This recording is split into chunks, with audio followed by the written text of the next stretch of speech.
Oi, gente, sejam bem-vindos ao TV Síntese Entrevista, a nossa conversa semanal em videocast, aqui com personalidades e autoridades do mercado de TICs. E dessa vez, quem está aqui com a gente hoje é o Carlos Raimar Scheninger, CEO da Padtech. Tem mais de 2 décadas de experiência em posições de liderança nas áreas de telecomunicações, tecnologia e infraestrutura digital.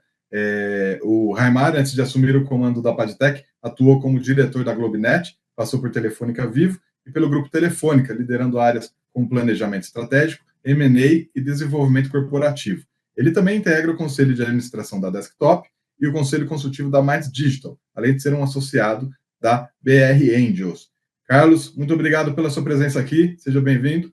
Eu que agradeço a oportunidade de estar aqui com vocês. Carlos, eu quero começar falando das mudanças na Padtech, né? Recentemente a Padtech anunciou várias danças das cadeiras, né? A dança das cadeiras ali corporativa, teve gente que se aposentou, teve gente que subiu de cargo. Conta para mim por que essas modificações foram realizadas. Deixa eu começar aqui, né? Temos as pessoas que saíram da organização, vou começar pelo Manuel, né? Manuel foi CEO da Padtech, super longevo no setor, mas ele estava optando por preparar a sua saída, já estava com 70 anos. Ele vai continuar na Padtech ainda, né, como nosso advisor no comitê de tecnologia, então a relação não termina, mas termina talvez aquela relação dura de executivo no dia a dia, né? Então vai para uma posição mais de conselheiro, de advisor conosco aqui, nos ajudando nos projetos. Aproveitamos para simplificar a organização também. Nossa organização, nós estávamos com 5 diretores estatutários, nós agora somos em 3 diretores estatutários, uma mudança relevante. Então, estou eu, está o Leonardo, que é o nosso CFO da companhia, e o Piovesan, o Alexandre Piovesan, que também tem muito tempo de companhia, já liderou várias áreas aí de operação na companhia, bem experiente no setor, tocava a área de desenvolvimento de novos produtos, serviços, softwares, e agora, novamente, nós simplificamos, ele cuida de tudo que é produtos, né? Então, nós estamos preparando uma companhia, né, para organizar um portfólio cada vez faça mais sentido para ter uma solução para cada um dos segmentos de cliente que nós atuamos, né? Quer seja um ISP, um provedor de atacado, uma Vivo, uma Claro, uma Vital e os grandes clientes da mesma forma internacional, como o Finet. Então, vamos colocar agora debaixo do mesmo chapéu todas as verticais de P&D e desenvolvimento de produto, coisas como o DWDM, que é a nossa fortaleza, nós continuamos desenvolvendo dentro de casa, a nossa origem lá no CPQD, mas claro que o DWDM está evoluindo e se misturando já com a camada do roteador, né, que é o IP over DWDM. Então está na hora de começar a dar uma cara única e todos esses componentes carecem de uma camada de software para organizar não só a comunicação em si, garantir a confiança da entrega da comunicação, dos pacotes, mas também garantir que toda a infra funcione, né? Hoje nós temos mais de 90 contratos de serviços de operação, de OEM, em vários sabores distintos, para diversos clientes nacionais e internacionais. A Telebrás, por exemplo, é um dos nossos grandes clientes, BR Towers, temos serviço desse para Vital, para Vivo, então, sou a Fibrasil, né, que é pública também. Então, nós vamos desde operar agente de campo até automatizar rotinas críticas dos softwares de operação, né, dos clientes, né, em todas as camadas. Então, a ideia agora, novamente, é dar essa cara única, né, com as unidades de cabo submarino tecnológico ali, que, claro, bebem das competências, a do roteadores, que nós chamamos internamente, carinhosamente, de Strata.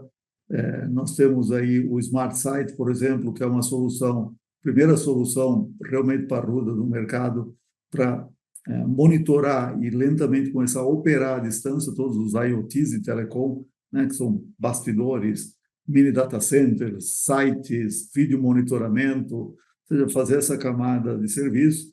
E se o cliente precisar de um projeto específico, nós também vamos atuar, né? Então, nós estamos com a engenharia de telecom e de dados, né, para todo esse mercado, desde telecom tradicional agora até data centers, né? Ou seja, telecom está virando uma estrutura de conectividade data center, né? Cada vez mais, né?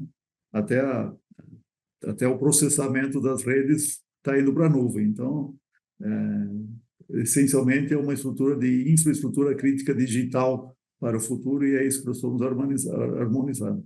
E na área comercial, nós estamos promovendo duas pessoas que estão na companhia há muito tempo, o Henrique Graciosa e o Hernan, no internacional. Então, agora essas duas diretorias fazem um papel internacional, que é cada vez mais relevante na companhia, e o papel integrador de tudo que nós vendemos no Brasil. E na parte de overhead, simplificamos jurídico, voltou a ser financeiro, eu acumulava RI, voltou a ser financeiro. Então, cortar custos, usar IA. Se nós fazemos isso para o cliente, temos que fazer dentro de casa também, nos tornar mais eficiente em tudo que é overhead, né?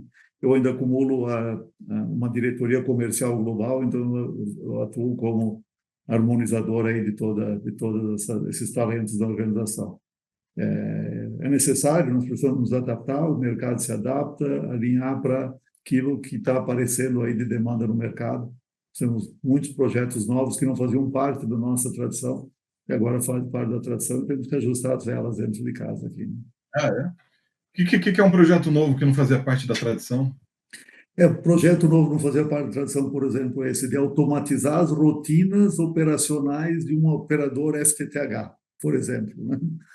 Então, isso não era o DNA da Patec. A Patec era levar bit em alta capacidade e velocidade de A para B pela fibra ótica. Mas como nós começamos a operar NOC, OIM, começamos a ter a visão da dor do cliente, começamos a ajudar os clientes a automatizar ou a tornarem, alguns dos nossos clientes, não são todos, mas algumas dessas contas de serviço começam a automatizar as suas rotinas. O Smart Site, que eu te comentei, né, que é uma rotina de software de IoT de telecom, para automatizar as rotinas de telecom. Exemplos, eu passei por isso já, né, estar no meio lá no Nordeste, visitando sites, e 200 quilômetros depois descobrimos, pô, esquecemos a chave. Volta 200 quilômetros, pega a chave, 200 quilômetros. Então, esse não precisa, é coisa anacrônica, né? É inacreditável, né, que ainda temos que abrir um site na chave quando você já poderia ter uma abertura à distância, um reconhecimento facial que cuida de tudo e da segurança, né? E daí outras rotinas como monitorar a energia, né? Nós temos vários casos de clientes de infraestruturas que nós monitoramos que o gerador entrou e não desligou, né? Ou o gerador não entrou porque tinha um problema de leitura da fase. Então, é tentar automatizar essas rotinas, ar-condicionado, tornar essa infraestrutura crítica ainda mais confiável, mas não podemos usar uma solução de data center cara. Temos que usar uma solução que vai cobrir o provedor de internet, que é super eficiente. Quer dizer, está ficando uma empresa cada vez mais de software. O software hoje, o próprio DW, eu diria que 50% mais desenvolvimento dele é software, né? E tem hardware também, mas a camada de software é cada vez mais relevante em tudo, né? Em tudo que fazemos aqui no dia a dia.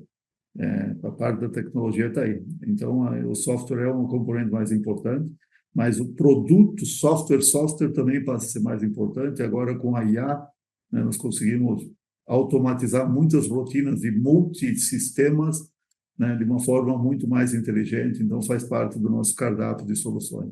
Eu diria que o futuro da Patec, nosso sonho é uma Patec que é 50% mais no mercado internacional e 50% mais não equipamentos, né? Então, todas essas camadas, todos esses sabores. Mesmo considerando que o submarino agora está dando uma acelerada, mas queremos ter cada vez mais presença em todo o ecossistema, toda a cadeia de valor de telecom, né? Nossos concorrentes mais fortes já têm isso, nós temos que nos preparar cada vez mais para estar nessa direção, e falando português, falando nosso idioma local, cultura local, presença local. Uma coisa que você falou aí dos cabos submarinos é uma coisa que eu gostaria que até que você me explicasse, porque a Padtech teve, vendeu e comprou de volta, né? Explica para mim como é que é essa saída e volta a esse segmento. O que aconteceu? Todo segmento, redes submarinas, cabos óticos, fibras óticas submarinas, fluviais, faz parte da história da Patec, né? Então, nós fomos os primeiros lá, junto com o Exército, que ajudamos a desenvolver os cabos fluviais da Amazônia, Toda a tecnologia do DWDM é a tecnologia de ponta, né, que também está nos cabos submarinos, que você quer tirar o máximo possível de cada canalzinho de luz que está lá no cabo submarino. Então, o que nós fazemos hoje nos nossos transponders nos põe para jogar nessa infraestrutura pesada do lado da fotônica, né? 2014, 15, 16, nós fomos um pouco além e desenvolvemos a infraestrutura de repetição, né, que são os amplificadores ópticos que vão no leito oceânico, né, os cabos, nós chamamos cabos repetidos, né, e tivemos o Google que apostou na Patec para fazer o seu primeiro cabo submarino do mundo, né? O primeiro cabo submarino do Google foi feito pela Patec, que é o Rio São Paulo, que nós chamamos Júnior, e foi um projeto para nós extraordinário em termos de desenvolvimento. Nós desenvolvemos a parte eletrônica, a parte de integração do projeto, tivemos todo o PMO de marinharia, de cabos, de licenciamento ambiental. Está no nosso DNA fazer esses projetos de missão crítica. E depois disso ficamos famosos e uma empresa americana, a IPG, se interessou e comprou essa unidade inteira da Patec em 2018. Então, não dava para não vender pelo quanto que eles nos fizeram de proposta. Vendemos e ficamos fora do mercado por não podermos competir por o contrato até o ano passado. Ano passado abriram-se as portas e os clientes já estavam nos chamando. Vocês vão voltar, né? Estamos precisando. Então, nós hoje já estamos negociando aí algumas centenas, né, de projetos, de milhões de projetos em cabo submarino, muito mais na nossa geografia, mas também já avançando em outros territórios, né? Quando eu falo submarino, eu estou juntando aqui os fluviais, tudo que passa de infraestrutura submarina. Nesse momento, nós Mas aí somos você vai um ter que usar. integrador, mas vamos nos equipar para todas as partes, né? Quer seja com infraestrutura própria ou terceiros, e voltar, talvez, até se tivermos demanda, tivermos um projeto, até na parte mais core eletrônica disso também, que nós sabemos como fazer, né? Então, tem sido Isso uma que eu boa queria entender. jornada Vocês vão voltar, e atuar mais se for da como, minha experiência, eu já estive lá, né? Já estive com o pé na água no passado. vocês vão atuar, então, mais como uma integradora do que como fabricante de tecnologia, é isso? Nesse momento, o integrador na parte de construção, na parte de fotônica, as mesmas soluções, o NK2400, por exemplo, é o mesmo que equipa um cabo submarino. A Hum. nossa plataforma, né, de DWDM pode ser perfeitamente customizada para a parte terrestre dos cabos submarinos, que é onde nós operávamos. O OIM terrestre dos cabos submarinos nós continuamos fazendo. O que nós não podíamos até no passado é molhar o nosso pé na água, em nenhum sentido. É o que nós estamos fazendo agora, né, que é voltar novamente a integrar a marinharia.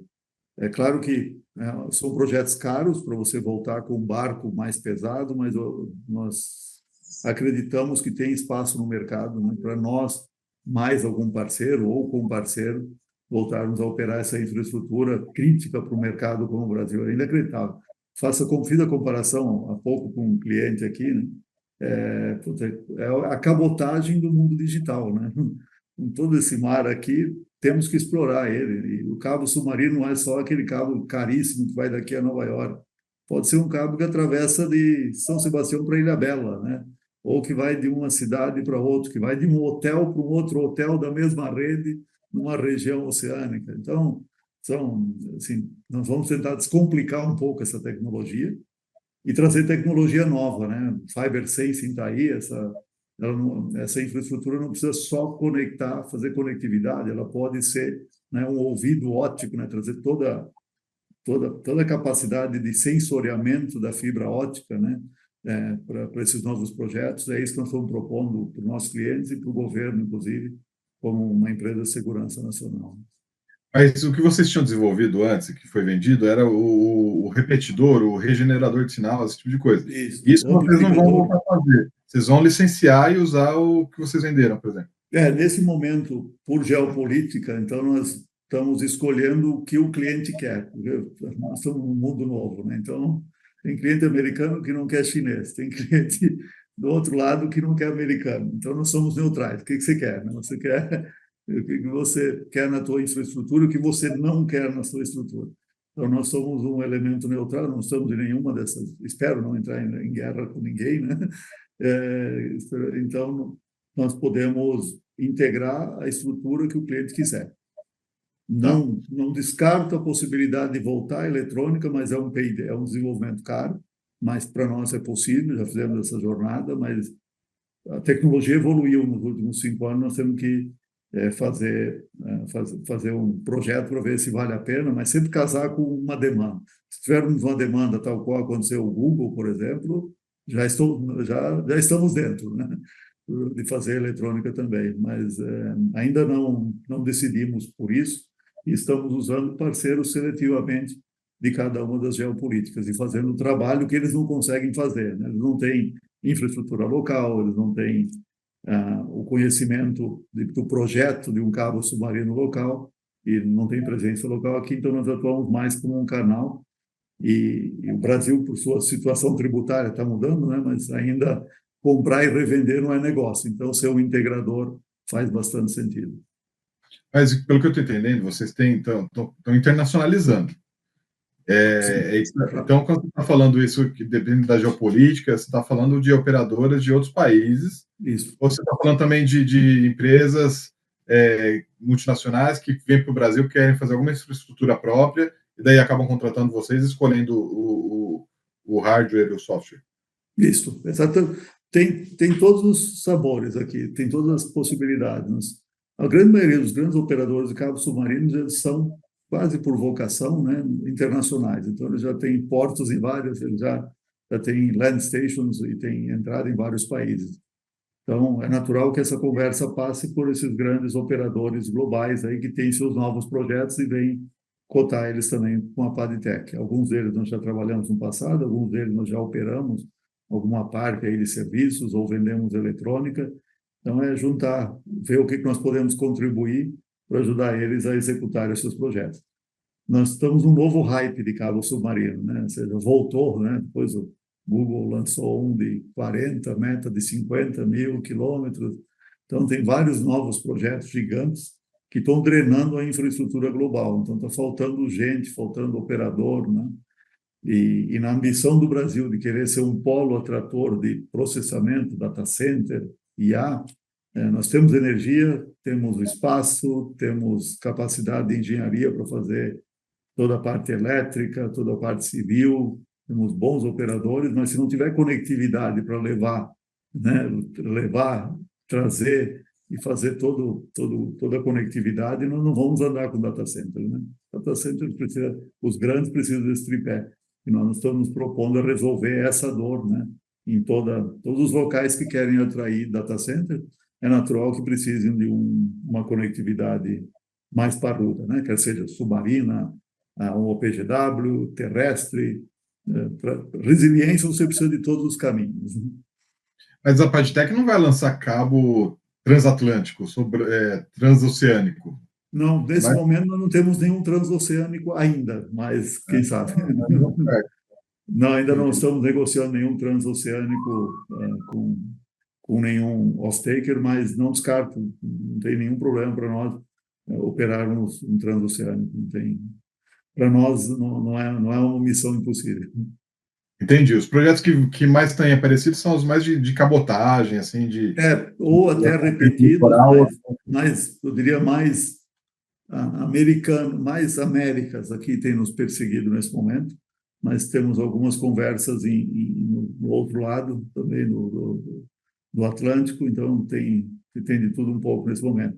Os grandes, o da Meta e o do Google, nós não estamos jogando esse jogo, é um jogo jogado por americanos nesse momento. Ô, Carlos, esse cabo dos BRICS, hein, que a reunião... Esse pode ser um lugar para a gente exercitar os nossos músculos aqui, né? Houve uma consulta ao mercado, a fabricantes locais, fabricantes chineses e brasileiros? Eu acho que está numa fase ainda mais embrionária, pelo que nós estamos vendo, né? Mas é uma ambição. Claro que já bateu na nossa casa, mas ainda não é um processo formal. Teria que estar numa fase ainda bem mais exploratória, né?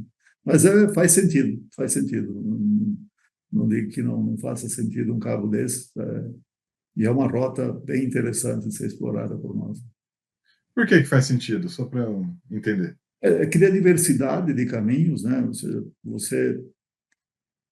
Toda a resiliência de um sistema submarino global precisa de alternativas, né? Você passa lá Estreito de Hormuz, lá no Mediterrâneo, tem uma concentração gigantesca, né? Então, criar caminhos mais ao sul, para mim, do ponto de vista de operador, né, faz todo sentido.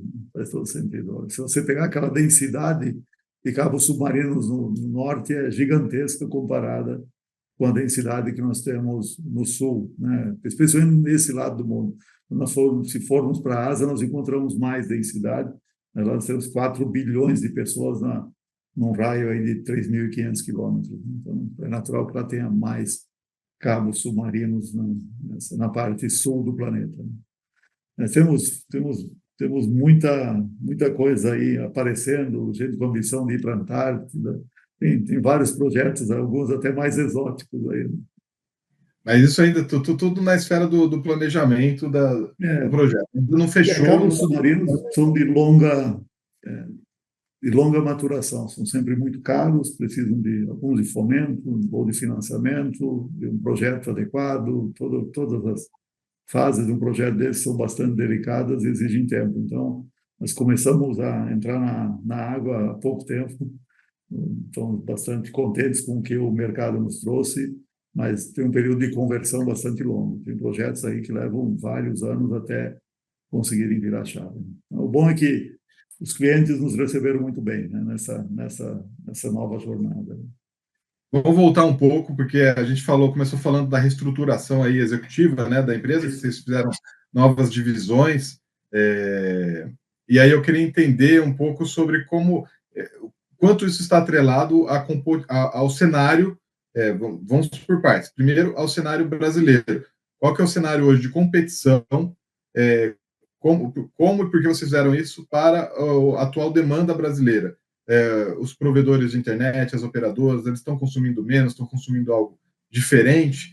O que essa reestruturação pode trazer para vocês se adequarem mais à realidade atual do mercado? E qual é essa realidade?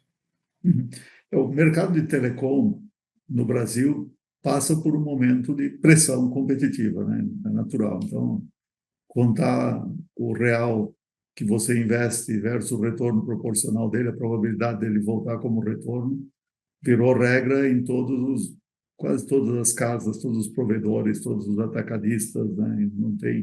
Não tem exceção. Então, é um mercado que está muito mais racional. Nós temos um Brasil que é muito mais aberto, né, à entrada de fornecedores estrangeiros do que outras geografias. Você pega a China, 99% do todo DWDM, que é a tecnologia de transmissão ótica, é vendida de chineses para chineses. Não entra um estrangeiro lá. Estados Unidos, por mais que pareça aberto, 87% é de americano para americano. E todos eles saem para competir nos mercados mais abertos como nós. Nós temos um mercado mais aberto, menos protegido, até pelo próprio... Claro, tem bons exemplos, né? A Telebrás é um exemplo extraordinário que usa tecnologia nacional e nós somos muito competitivos, temos o melhor transponder do mercado nesse momento para transmissão ótica. Então, tem alguns clientes que nos privilegiam sempre e quase por princípio, né? Claro que fazem conta, não estão comprando mais caro, uma BrisaNet, uma Vital, uma BR Fibra, tem vários clientes, uma Sílica na Argentina, uma Internexa em Colômbia, uma Mofinet. Então, tem vários clientes que dão bastante preferência de ter um fornecedor mais local, mais rápido, mais reação. Mas nós temos que fazer o nosso dever. Outros, a nossa própria rede nacional de pesquisa, né, que nós pesquisamos, usamos a rede de pesquisa para fazer o nosso P&D, compra 80%, 90% de chineses. Eu fico bem desconfortável como brasileiro. Então, nós temos que nos virar, sermos competitivos, e para ser competitivos, temos que ajustar a vela. Então, não reclamo, vamos ajustar, vamos tornar o nosso produto mais competitivo. Parte da competição é tecnológica, está resolvido. Outra é de custeio Brasil é mais caro, claro, fazer no Brasil é mais caro. Então, nós temos que ser mais eficientes, mais velozes, mais ágeis, e para conseguir ganhar de todos esses competidores globais, né? Então, a competição aumentou em equipamentos, mas nós já vínhamos antevendo uma certa competição, então estamos navegando novas águas, né?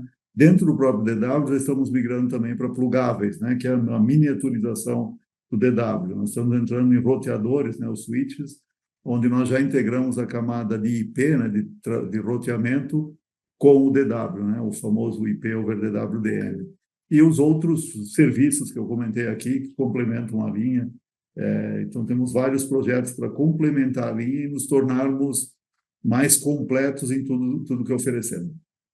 Olhando internacionalmente, a América Latina está fazendo agora o que o Brasil talvez fez há uns 5 anos atrás.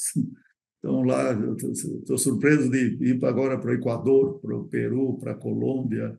Você vai para um evento, para uma palestra lá, um evento tem 500 provedores, já começou essa máquina. Venezuela, né? Países da América Central, o próprio México começou a acordar um pouco, né? A Argentina agora também começa a acordar. Então, não tem exceção dos países que estão passando pela transformação digital, um pouco até inspirada pelos brasileiros, e muitos feitos por brasileiros. Então, nós encontramos caras de brasileiros já nessas geografias fazendo a transformação digital nesses países. Então, ali é um oceano de crescimento de equipamentos. Claro que a camada de serviço começa a ser importante, a camada de engenharia também é importante nessas regiões. Imaginamos que a Patec tem que crescer muito internacionalmente, porque temos que ganhar escala para poder fazer o P&D, o desenvolvimento, o investimento em tecnologia aqui no Brasil se pagar. É caro fazer tecnologia e temos que ter volume para pagar ela.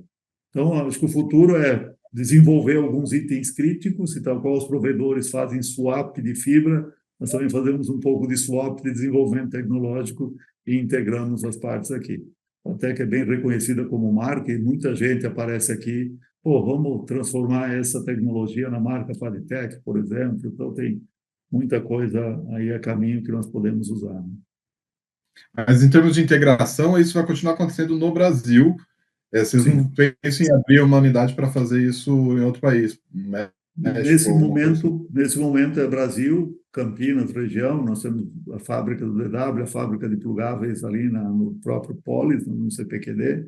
O que nós temos fora é essa unidade de serviço. Então, hoje nós temos temos na Argentina uma equipe muito forte na Colômbia. A Colômbia é muito boa de mão de obra, né? Tem uma desregulamentação um pouco que permite você ter a versatilidade de campo que a tecnologia exige. Você não pode estar no cliente e poder o horário acabou, vou embora, né?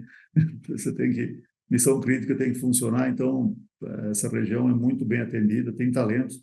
Hoje o nosso chefe de desenvolvimento de DWDM é um colombiano, né? Um deles, né? Um dos chefes tem o Miyashiro. Depois tem o Alec é colombiano, veio fazer PhD aqui em Campinas, já ficou por aqui. Então ser americano aqui, latino-americano, implica também em ter esses talentos todos, né? E o Hernan, por exemplo, que é nosso novo internacional, veio dessa estrutura internacional, né?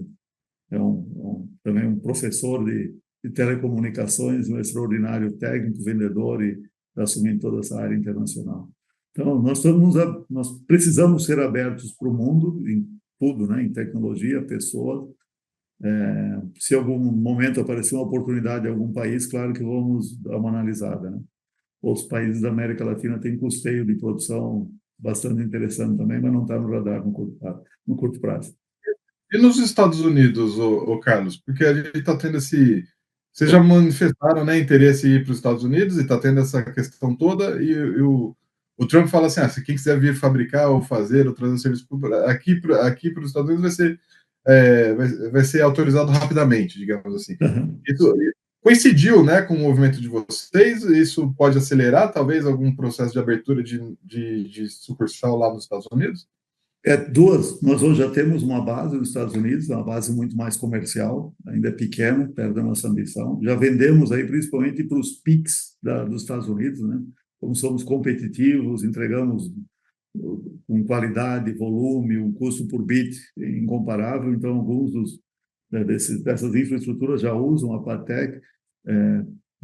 Parte do nosso design de chip vem da Cássia, que é Grupo Cisco, então estamos bem alinhados quanto a isso. Então, temos boa permeabilidade tecnológica nos Estados Unidos. Então, no curto prazo, eu diria que essa briga de tarifas não é interessante para nós, vai doer um pouco, né, na nossa expansão a partir do Brasil. e talvez faça acelerar alguma aliança para termos algum tipo de manufatura, sei lá, o desenvolvimento com alguém lá, uma aliança, não está no nosso radar. Nós já estivemos perto de ter algumas alianças melhores lá na região, quebraram algumas empresas desse segmento dos Estados Unidos, a gente chegou a olhar, mas não deu atratividade, né, dadas as condições que elas estavam, né? Então, o próprio Estados Unidos também, entre Estados Unidos e Europa, essas empresas do setor de equipamentos estão se consolidando para sobreviver, e algumas não sobreviveram. Então, quem sabe pode aparecer algumas oportunidades, mas estamos de olho nesse momento e vendo o que dá nessa discussão, que, em curto prazo, para nós não nos interessa. Queremos que resolva logo. A nossa ambição é crescer lá, né, nos Estados Unidos, porque nesse momento é o pior dos mundos. Está ruim para nós irmos para lá e não mudou nada para os americanos virem para cá, né? Então, está no pior cenário. Então, que Isso que acerte. você falou é importante, que ele fala assim, não, vem produzir aqui, vem fazer aqui. Tá, só que isso tem um custo, montar tudo aí, tem que ver se vai ter a demanda de mercado local para absorver todo esse investimento que é feito lá, né? De fato, parte da nossa produção já acontece lá. Parte da nossa cadeia de valores vem de lá. Claro que nós podemos, né, nossas soluções são, nós estamos nos adaptando à geopolítica. Você quer com sabor americano, nós temos. Você quer com sabor chinês, nós também temos. Então, você quer com um supply chain chinês, temos equipamentos. Você quer com supply chain americano, nós também, a nossa plataforma absorve. Então, até quanto a isso, nós criamos o nosso DNA, que é meio único no mundo agora, né? Porque nós conseguimos gerenciar esses dois caminhos tecnológicos e integrar eles aqui no Brasil. Porque acontece a mesma coisa se nós formos fazer um link para a constelação de satélites da China ou para a BYD, ele vai querer livro de americano, porque ele acha que o americano está espionando ele. O americano acha que o chinês está espionando ele. Então, nós podemos jogar esse jogo aí de forma mais neutral. Tá, então, assim, pelo que eu estou entendendo, a tarifa aumenta o preço no fim das contas. Aumenta o nosso preço de exportação para os Estados Unidos. Não vai machucar, porque hoje nós estamos num momento de entrada no mercado. Então, o que vai tornar é mais difícil de executar. Não vai machucar o nosso resultado agora, mas machuca a nossa projeção futura se isso não se resolver em um período, né? E hoje é o pior cenário. Isso tem Desculpe. E para importação pode ter algum efeito? Quer dizer, a tarifa é para exportações, para os produtos brasileiros, para o mercado americano. Mas, não sei, tem alguma coisa que vai, termina lá e volta para cá? Não sei como é que funcionaria. Não, isso nós já trabalhamos. Essa Boa parte do que nós compramos aqui, que é tecnologia americana, não necessariamente vai passar por dentro dos Estados Unidos. Então, essa já... De fato, vem de Taiwan. Tá bom. E eu queria falar de um outro mercado muito próspero que está tendo aí, que é o mercado dos data centers, né? Eles estão aparentemente surfando um tsunami de inteligência artificial. Impressionante, que exige muitos investimentos e também trafega muitos dados, e exige muita infraestrutura de rede robusta e parruda de altíssima capacidade, né? Aí eu queria saber como que a Padtech está vendo isso. Os data centers vão ser os novos ISPs, vão ser as novas operadoras em termos de tamanho de consumo de equipamentos assim de rede robusta para vocês? Nós estamos olhando bem de perto dessa movimentação, faz parte do nosso DNA, está perto, como eu comentei, nós estamos entrando na gestão da infraestrutura e toda essa parte do data center é essa infraestrutura crítica. Então, nesse momento, com alianças, né, então, a parte mais hard, né, de construir um POP com potencial de ser um data center, né, tira alguma coisa, um data center confiável, né? Nossa visão é que todo ponto de presença de telecom, quer seja algo como o tamanho de um container de 20 pés ou uma estrutura pendurada num poste, tem o potencial de ser uma estrutura a ser vendida com alguma coisa de processamento e tem a ver com data center. Então, tem a ver com essa distribuição, né, dos dados, né? Comparação simples, né? O vídeo começa a permear o território com os CDNs, né? Os Content Delivery Networks.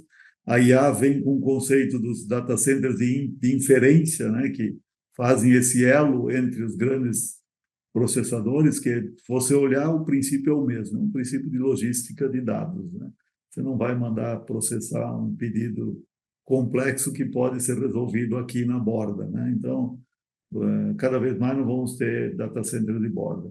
Quanto aos provedores, eu diria que essa é uma solução de melhorar o valor agregado para os clientes. E aí nós podemos ajudar muito em transformar essa infraestrutura do cliente, que estava muito mais só de conectividade, fiber to the home, isso é uma conectividade fiber to the company, fiber para a empresa, né?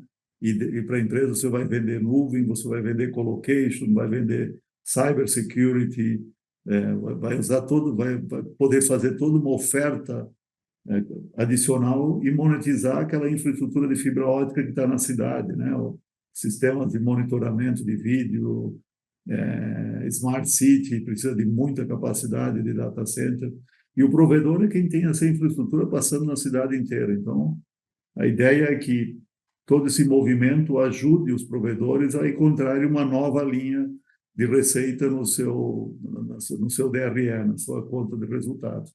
E, sem dúvida, é um caminho necessário, um caminho que o Brasil precisa, as empresas precisam. Nós precisamos digitalizar as indústrias para sermos mais competitivos. Vale para a agricultura, e são todos os elos da conectividade, né? A fibra, é o rádio, né?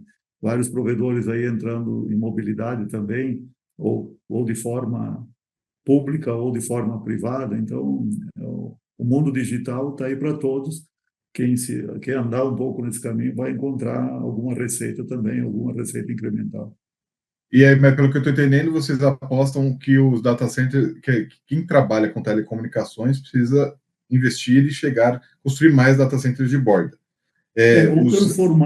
Ou transformar a infraestrutura que ele tem, né?